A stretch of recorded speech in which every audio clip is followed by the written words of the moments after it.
Marie Cosgrove is the woman that I will introduce you today. A very powerful story that begins in her early childhood, probably before she was born. Well, the reason that she is in this world, you'll discover through her journey. Because as we say, nothing is accidental. She was supposed to be an accidental child in this world. But every sign that she started to connect together very soon was telling her that she was here for a purpose. She has experienced child abuse, marriage abuse, domestic violence, every kind of very awful feeling that a woman can imagine. Everything is in this story. But this is just the beginning, because as we usually believe, we can't change the beginning, but we can change the end. This is what Marie decided to do with her life. Her early beginnings was out of her control. She could not do anything because she was not responsible for that. Other people were taking decisions for her. But very soon, she realized that she is in charge for her present and for her future. And this is what exactly she did. She took control in her life and her children's life and decided that now everything is going to change, to break that circle of abuse and to become the person that she deserves to be. I invite you to watch this amazing story and feel every kind of emotion and the words that she expresses as a contribution for every woman that resonates with this story. So I remember my journey started as a young child. It was quite difficult for me to recognize when I learned that I had a purpose in life or that there was something more for me. My journey was quite tough because I was born out of wedlock. I was born as a result of rape. My mother was in a car accident and she had permanent brain damage. She was actually in a coma for over 3 months. And when she arrived at the hospital, the doctor said that she was lucky that she had made it this far because she had severe bleeding in the brain. My grandmother said she didn't believe in luck. She demanded that they do surgery on my mother to stop the bleeding.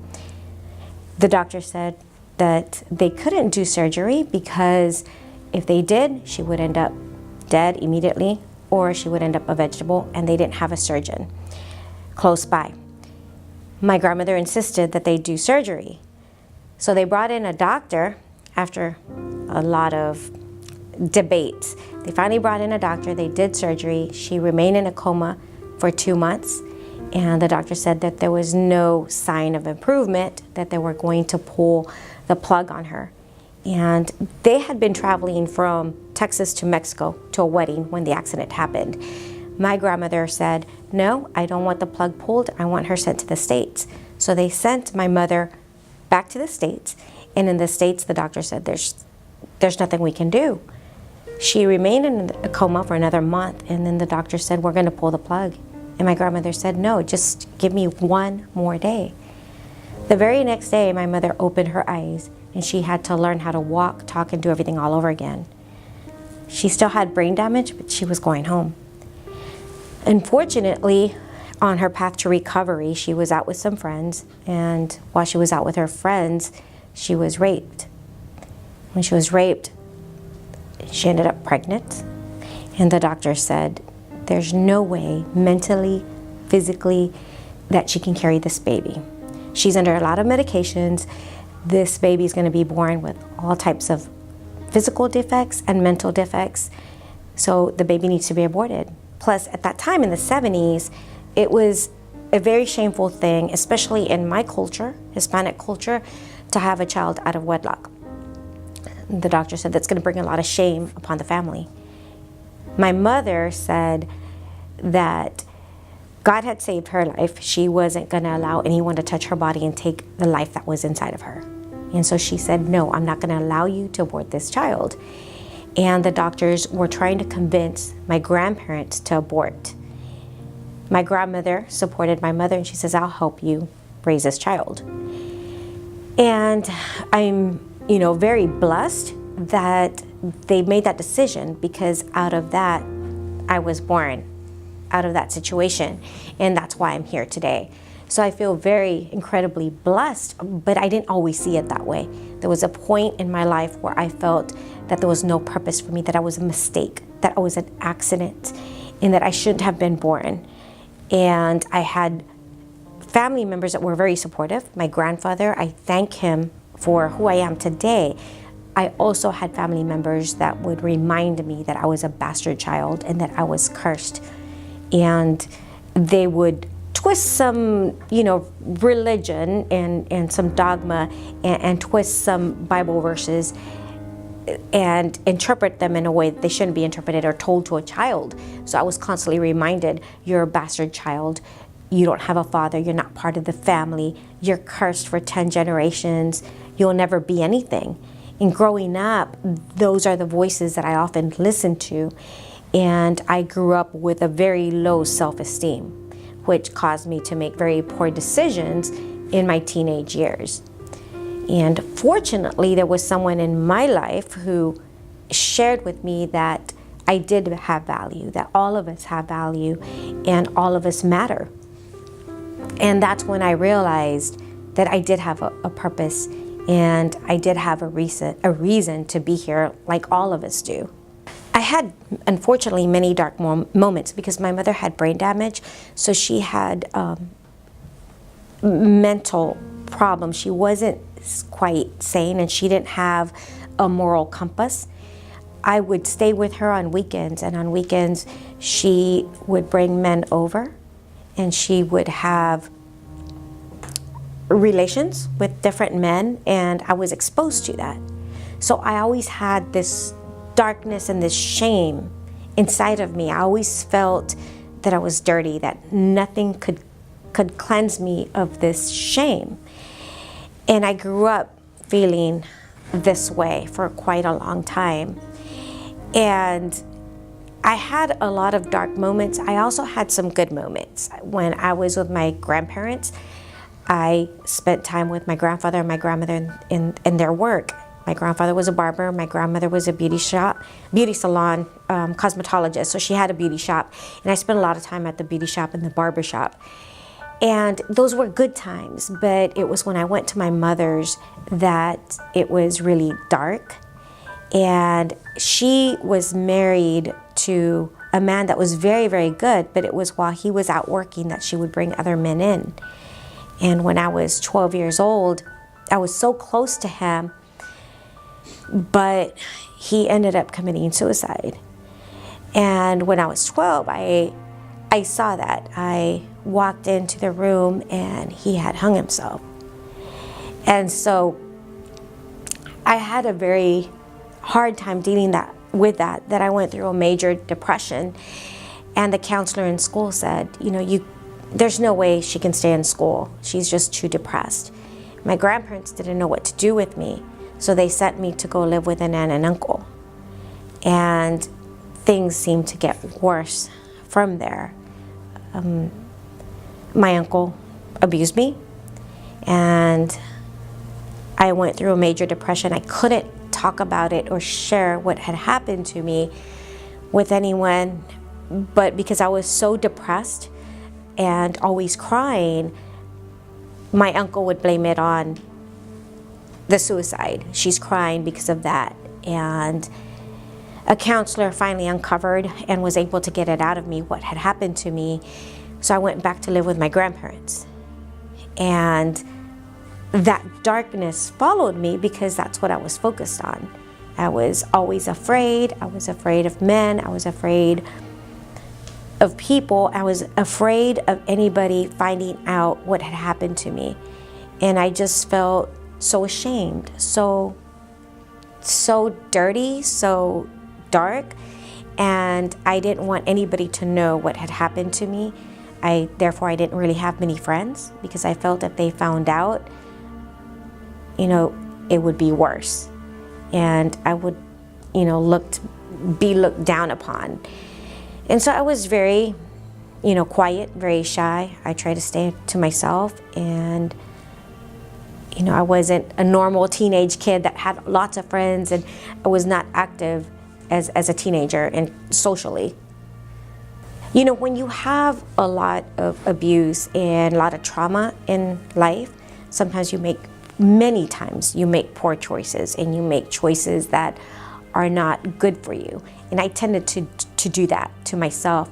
Now, knowing that I didn't have much of a financial support because my grandparents were not rich, I didn't feel that I would ever go to college or become anything. I started working at a very young age. By the time I was 16, I was working. I was good at computer programming.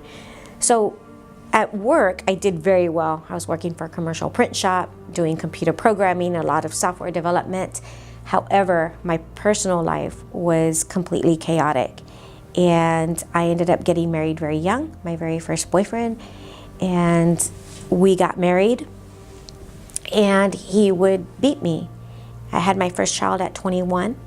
And looking back, if you asked me 10 years ago, what happened, I had bad luck, I married a bad guy. Now looking back, I realized that I had very poor self-esteem because I continued in that relationship. We broke up. He went through counseling, and then we got back together, and I got pregnant again. Then I had this hope that, if I just do this right, maybe he'll love me and he won't hit me again. And then he'd be like, I'm so sorry, please forgive me. I'm like, okay, I forgive you. Get back together again. And he'd beat me again. And that cycle continued for quite a while. And I believe the only reason I was able to get out of that cycle is because he found somebody else. And the only reason I never went back is because he lost parental rights. And he could never see the children again because abuse was so bad that the judge said that there was no way he was going to allow him to see those children. And that gave me the strength to push forward in regards to providing for my family, providing for my children, and becoming stronger in work. And in work, I did very well to be able to get out of that.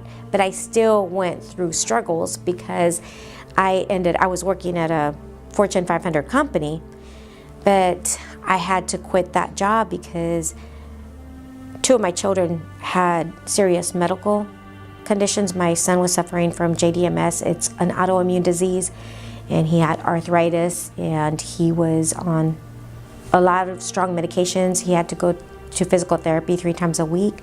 My daughter was suffering from post-traumatic stress syndrome because of the violence that she saw. And I just couldn't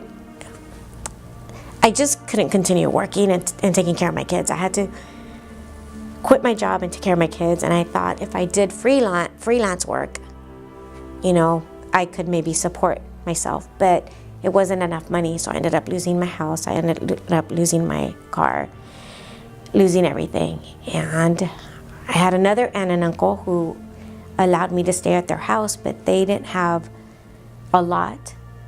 So we had to sleep on the living room floor, me and the kids. And my daughter would wake up in the middle of the night screaming, crying, from like midnight till 3 or 4 in the morning because of the post-traumatic stress syndrome that she was suffering from. And I didn't know how to calm her down. I didn't know how to stop her from crying. And my aunt and uncle said, you need to get a good paying job and get out and find your own place because we got to go to work. We can't stay here. She wakes us up in the middle of the night, and then my baby would wake up screaming.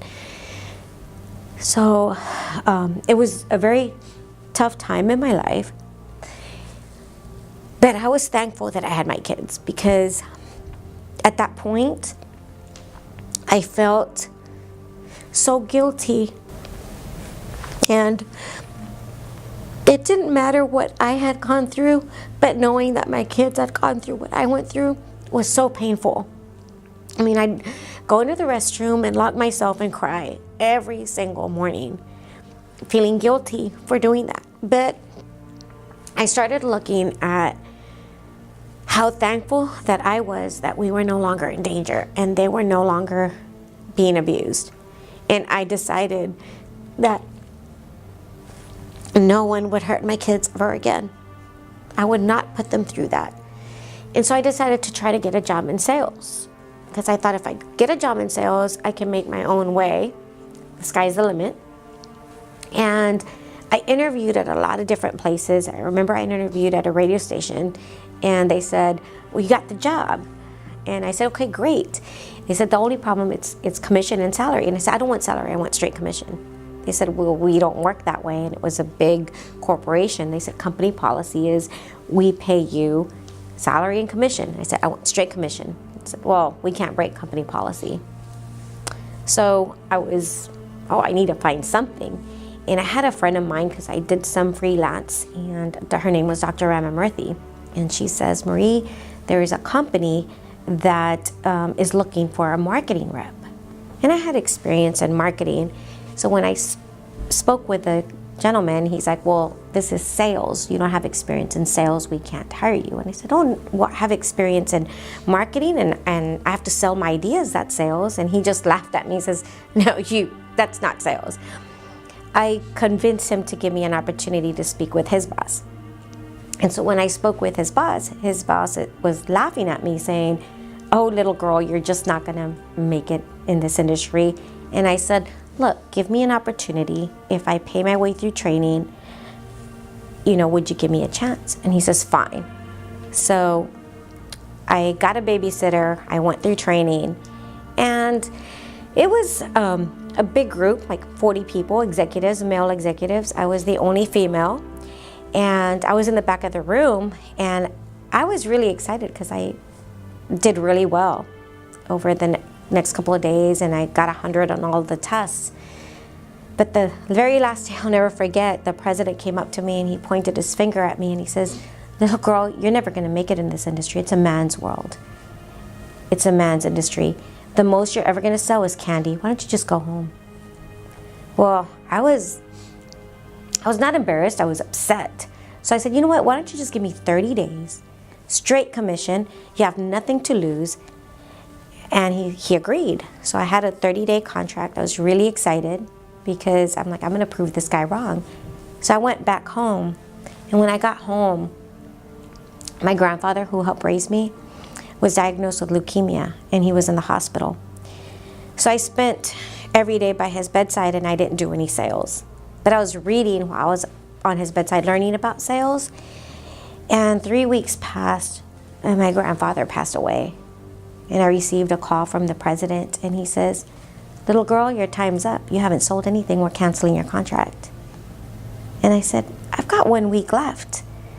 And he just laughed, hung up on me. That week, I called on lots and lots of doctors, and unfortunately, they all shut the door on me. But on the very last day, I was able to close a doctor. I sold him an equipment, and I made the quota for 3 months. And so within 6 months, I was the #1 national sales representative in the company. Then within a year, I beat everybody. So I maintained that quota. Unfortunately, that company lost their distributorship of the products they were selling, and I couldn't sell anymore because they lost their contract.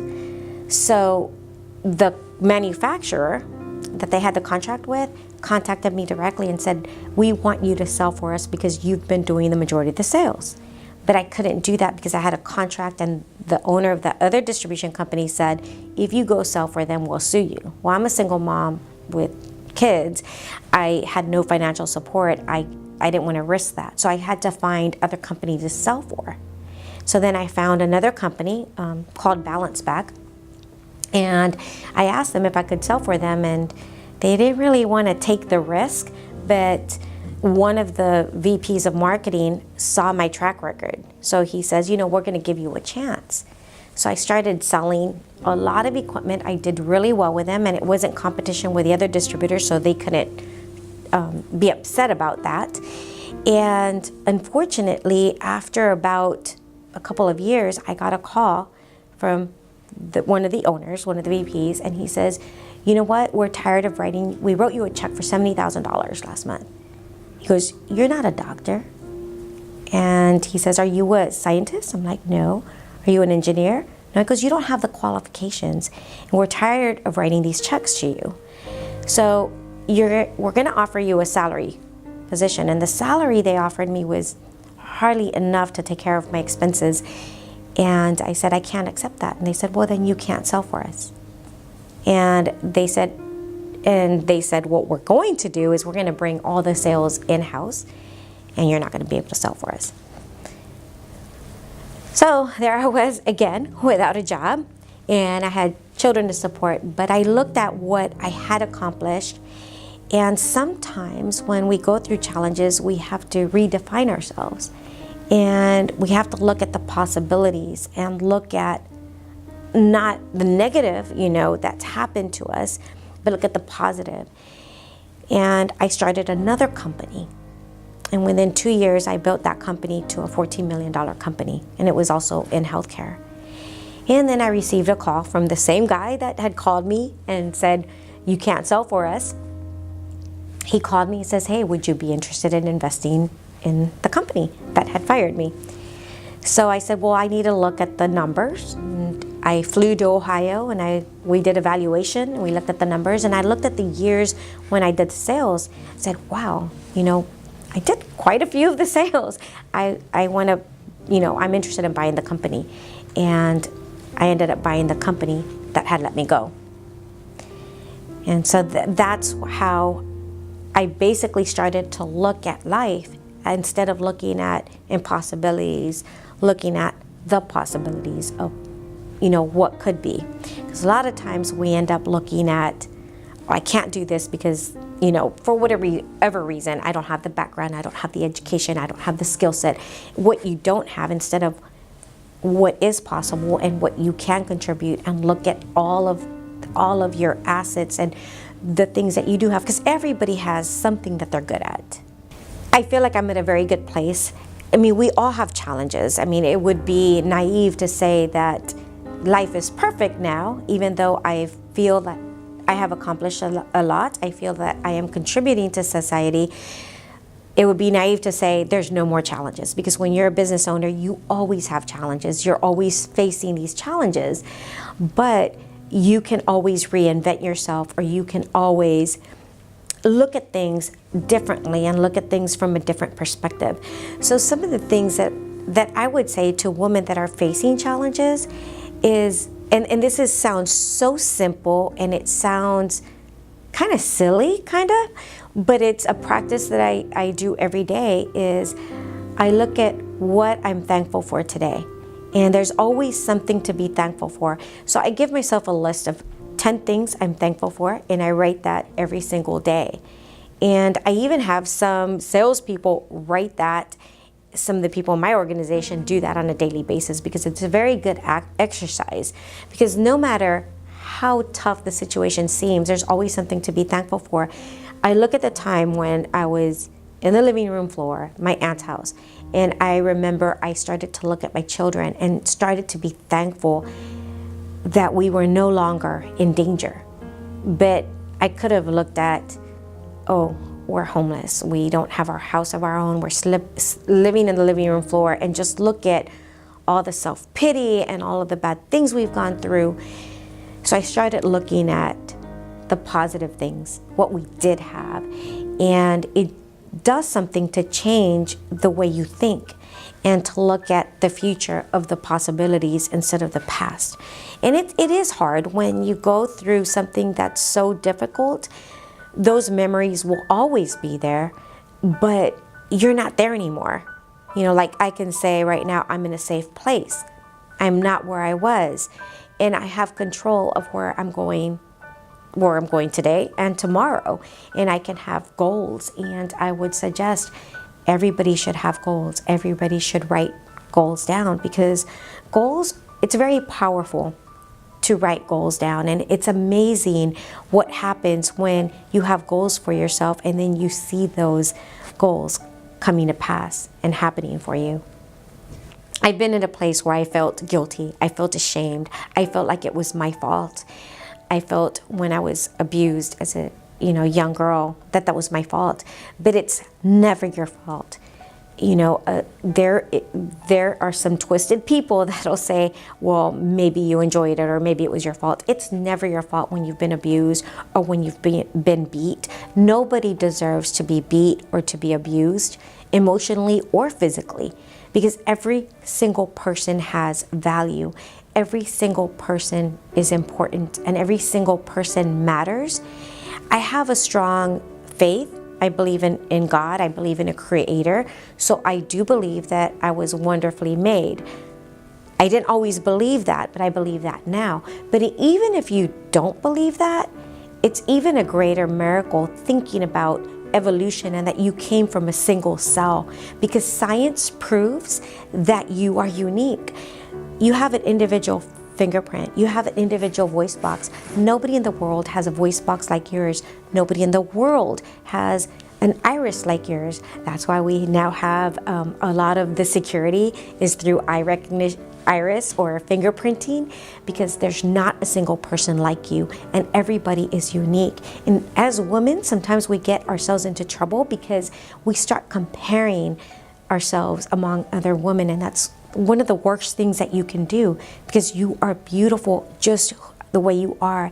And I don't care if you've been abused, if you've been molested, if you've been beat, or where you came from. I'm a product of rape, but I know that I have value, and I know that I matter, and I know that you matter. And it doesn't matter where you came from or your background.